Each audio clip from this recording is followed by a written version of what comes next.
All right, good afternoon. This is January the 29th. It is about 5 o'clock in the afternoon here in South Georgia.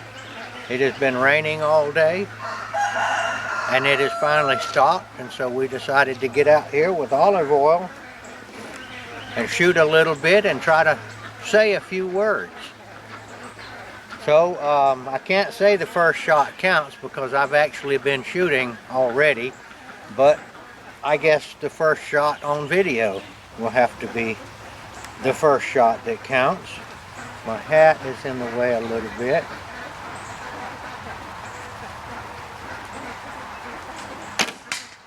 And it's a hit. I'm about 20 yards. I'm getting a good amount. Now I'll tell you something. I've made videos about gap shooting and instinctive and all that, and I go back and forth. I don't know if you noticed, but I've gone back to 3-finger under and the gap method.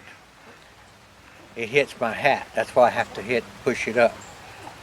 I'll have to tell you, as I said in one of my other videos, if I had one shot to shoot for my life, I would shoot gap. I like the accuracy, and the gap's gonna be close because there's actually something I'm aiming with, which is the tip of the arrow. It's not as elegant as split finger and the floating draw. It doesn't shoot the arrow as straight and as hard, but I have a way to aim. And if you're trying to hit the target, that's what it's all about. And a lot of the target shooters that shoot bare bow and all, they use gap. They use lightweight bows. They don't care how hard it hits it. They just want to stick it in that paper. And that's how they get scored.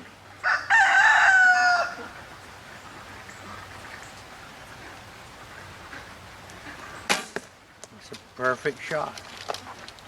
It's a little far back, but that's a good shot on that deer.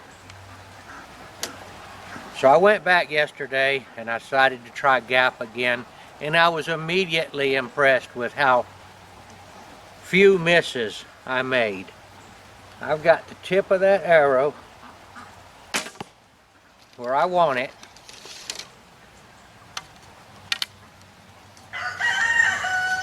I've been meaning to make a video and kind of get Debbie to stand behind me and try to see how it looks to me, but I'm going to show you where I put it.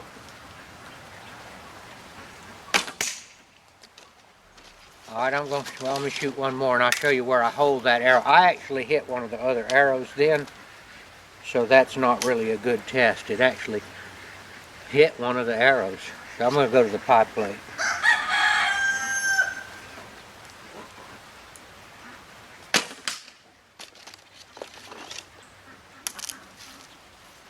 I'm at about 20 yards here on that ply plate.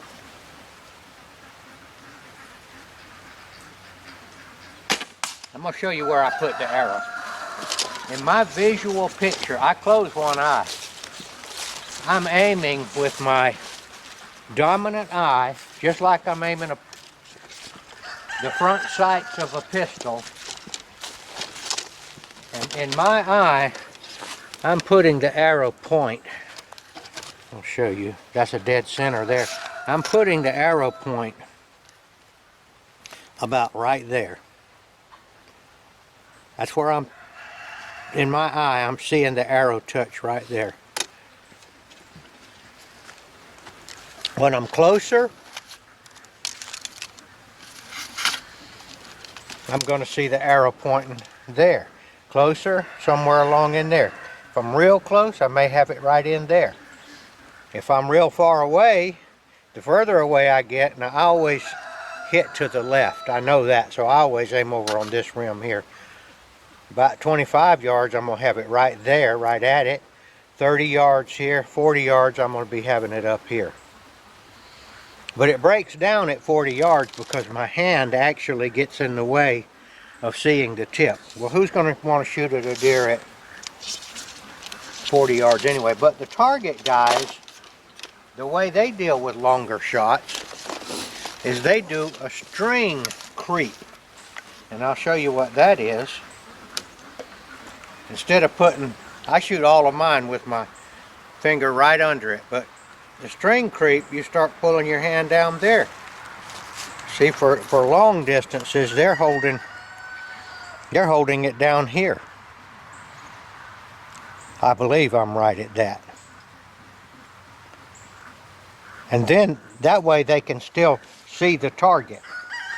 You hold it up here, your hand and your up here gets in the way of it. Okay, so I'm enjoying shooting the gap method, and the fact that I'm going back and forth and changing, that's okay too. That's just the way I'm trying to learn which is best, and it's fun to me. But yes, if I was going to try to, let me show you why this arrow hit way over here. This one here hit this arrow here, and it threw it over there. That wasn't a miss, it was a, yeah, it hit it right here, and it threw it over there. Don't like to hit them. These are my Black Eagle. Black Eagle, what do they call these?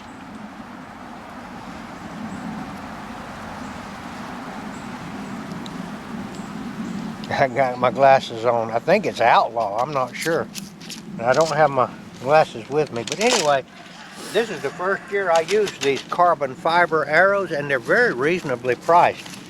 And I can tell you, as an old man that has shot wooden arrows for 50 years, this is so much better for me.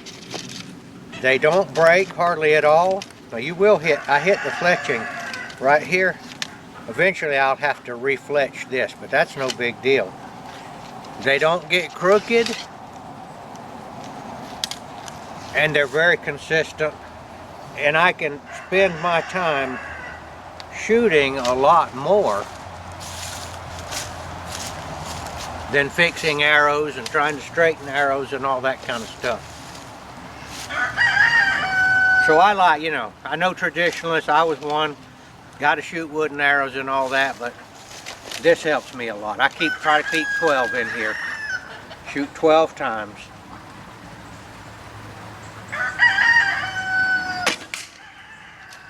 That's what the gap method does right there. That was a pretty darn close to dead center shot on Mr. Pie Plate. That was a little off. I hit the pie plate though. Alright, what I want to talk about today, I have been spending a lot of time thinking, studying, researching to try to come up with something that might be useful to some of you guys out there that are either atheists or fence straddlers. And by fence straddlers, I mean you can't make up your mind.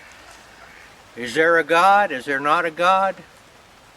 Is Christianity the right thing? Is Jesus really God, that like he said he was? That's what I call a fence straddler. And I can tell you this about living on a farm. If you straddle the fence, you're going to fall and get hurt. You're going to be wishing that you hadn't straddled that fence. I'll take that one too. All right, this is how I'm going to try to do it. This is a difficult subject to breach, but I'm going to try it. I'm going to give it my best shot. Is there any such thing as nothing? Now we use that word all the time. Is there any such thing as nothing? Our normal concept of nothing would be an empty space, like the universe. It's supposedly empty, other than the stars. But at some point, apparently, the theory is that it's nothingness. There's nothing there. Well, I want to ask you this. Is space nothing? Think about it. Is space nothing?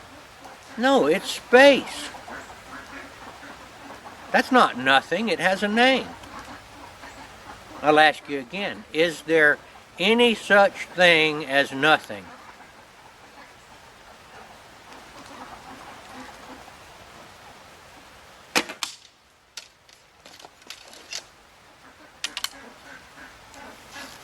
It would be hard to conceive of nothing if you really think about it. But that is the current scientific view of how the universe came into existence. That it came from nothing. As Stephen Hawking put it, they call it a singularity. An infinitely small, infinitely dense point. Somebody's shooting over there.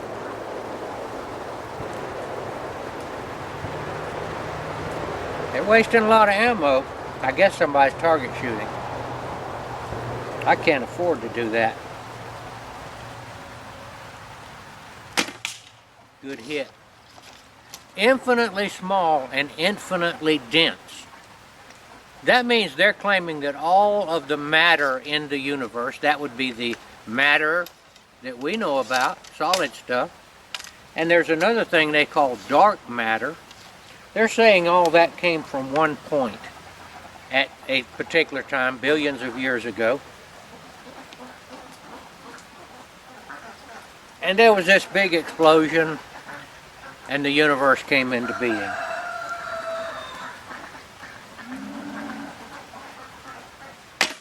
And they're trying to say it came from nothing, actually. Infinitely small and infinitely dense. Infinite means it has no size.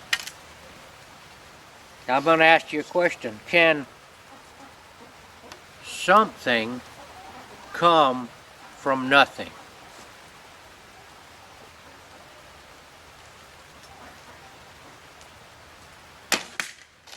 I'm not making a tight group, but I am hitting the pie plate.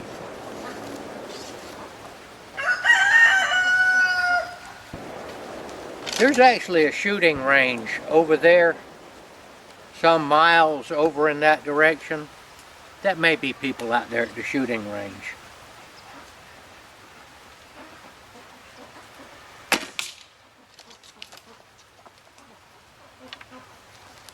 And if you're going to answer no, something can't come from nothing, start with there is no nothing.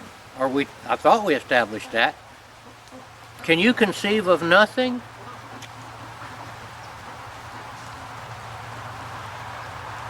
Certainly you can't say there's no space. Nothing means nothing. I can't wrap my mind around that thing.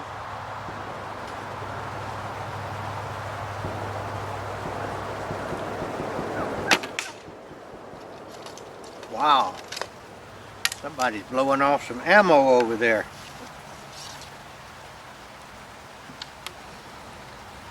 So that's what I'm going to ask you. Can something, this is what I want you to think about.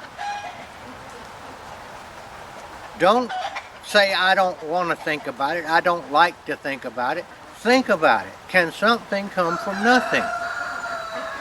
We don't have any concept of that. Everything we know about something has to come from something else.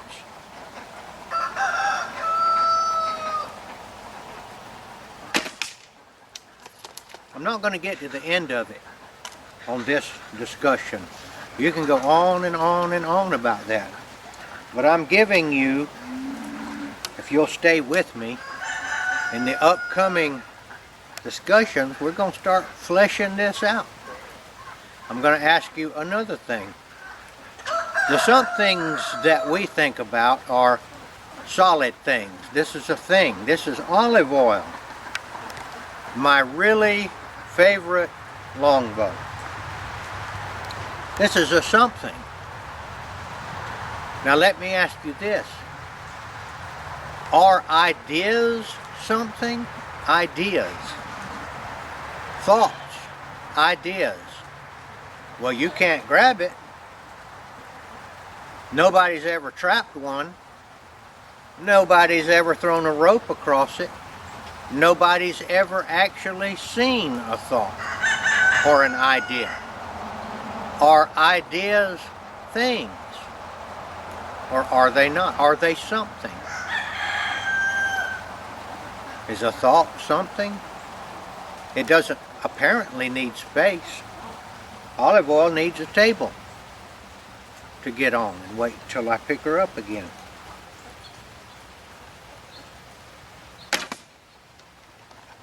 Kill that deer.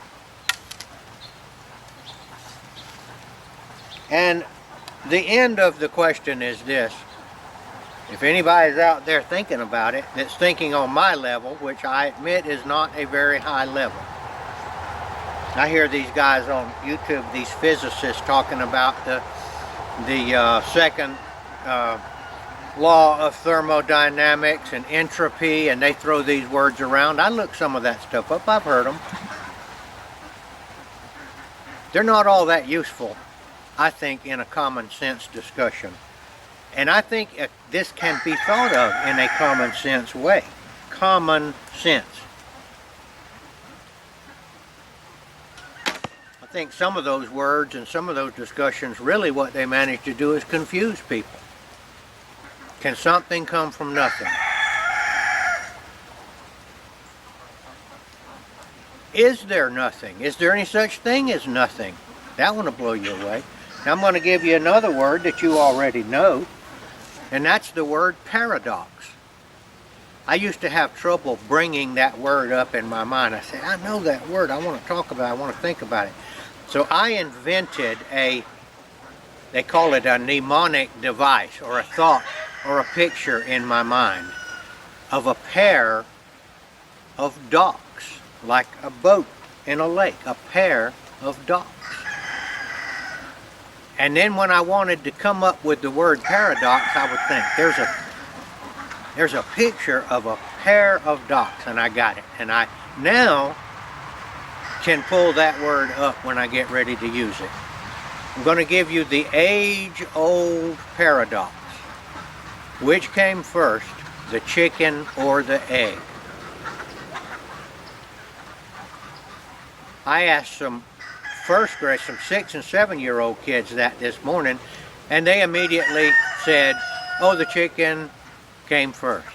But they weren't realizing that that's a trap that you fall in, because if the chicken came first, chickens come from eggs, so how did the egg get there if there was no chicken to lay the egg? The answer to the question, it's an unanswerable question. That's called a paradox. I say that God created a whole universe of paradoxes. Questions that can't be answered. And He did that, in my opinion, to show us that we are not the geniuses that we thought we were. The same paradoxes that occur to us, and there are thousands, if not millions, of paradoxes that can't be answered, are occurring to the scientists too. Many times they ignore those paradoxes. All right, we'll explore this some more the next time I talk to you. This is Gardener Israel signing off.